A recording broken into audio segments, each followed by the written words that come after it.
Dicari-cari dikira kabur, narapidana di Pontianak ternyata 16 hari sembunyi di plafon lapas, terungkap alasannya.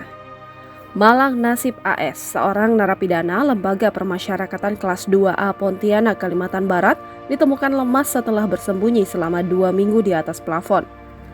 AS nekat bersembunyi di atas plafon karena berniat untuk kabur.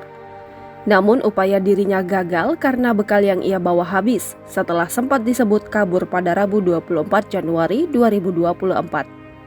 Terpidana dengan masa hukuman 8 tahun itu mengaku berusaha kabur lewat atap kamar mandi umum pada Rabu 24 Januari 2024 antara pukul 9 hingga 12.30 waktu Indonesia Barat.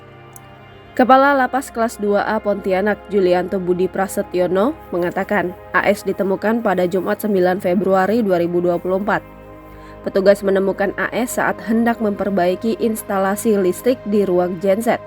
AS ditemukan dalam kondisi lemas karena kurang makan. Ia diketahui hanya berbekal air minum saja saat hendak kabur. Yang bersangkutan berada di atas plafon selama lebih dari 2 minggu dan hanya berbekal air minum, ujar Budi pada Sabtu 10 Februari 2024 dikutip dari tribunpontianak.co.id. AS turun dengan sendirinya dari atas plafon karena mengaku sudah tak mampu berada di tempat itu.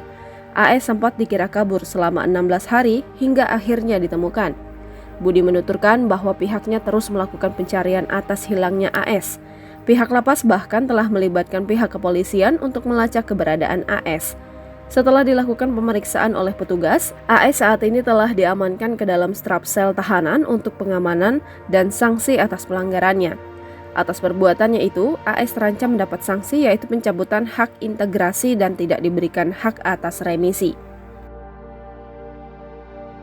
Download Tribun X sekarang, menghadirkan lokal menjadi Indonesia.